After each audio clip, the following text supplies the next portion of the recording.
For more than 2 decades, Halo wasn't just a game, it was the game. The reason people bought an Xbox. The reason console wars even existed. When you heard that choral theme, it wasn't just music, it was the sound of Xbox flexing its identity. And now in 2025, that legacy just got rewritten in real time. Halo is officially coming to PlayStation. Yeah, you read that right. The once untouchable Xbox icon is crossing over to the blue side. Fans are still trying to process it. Halo on PlayStation sounds like blasphemy to old school players. This was the series that built the Xbox brand from scratch, the franchise that turned Microsoft into a gaming powerhouse, and now it's switching jerseys. The announcement dropped alongside confirmation of a full remake, Halo, campaign evolved, set to release in 2026. Visually, it looks like a dream, a total rebuild with cinematic cutscenes, new lighting, new story missions that dig into prequel lore. But then comes the twist: no multiplayer, none.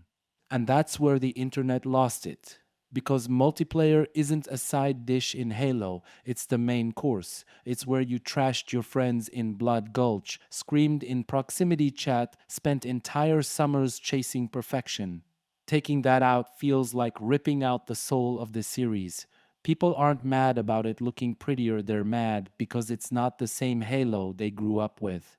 But here's the thing: this move makes perfect sense for Microsoft. It's part of a long term strategy that's been quietly unfolding for years. Xbox stopped caring about hardware wars the moment Game Pass exploded.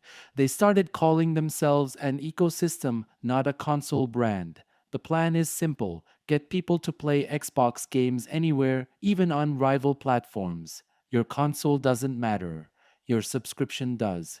So now Halo going to PS5 isn't betrayal, it's business.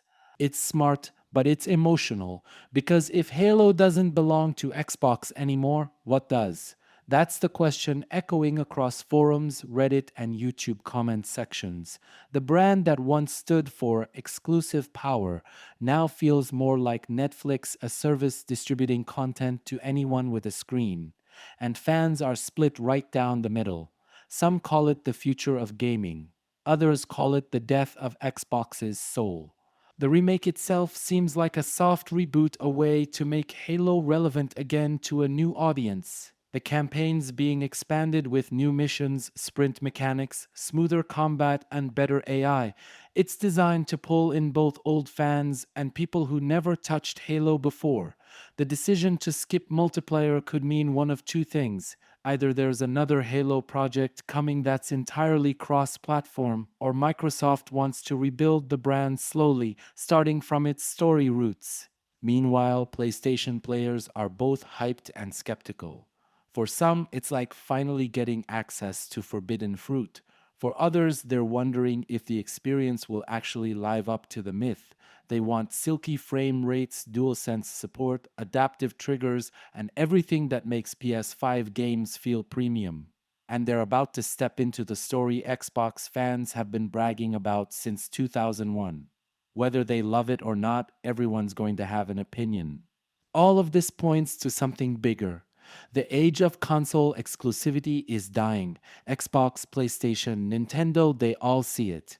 When players are everywhere, why limit your game to one box? Microsoft's betting on reach, not rivalry. PlayStation's betting on prestige, not portability. And us, we just want good games that actually run well and respect our time. It's weird though, watching a symbol like Halo change sides. For 20 years, Halo was the green flag on the hill, the last true Xbox tradition. And now that wall's gone, maybe this isn't Xbox losing, maybe it's Xbox evolving. But it still feels strange, like watching an old friend walk away in another uniform.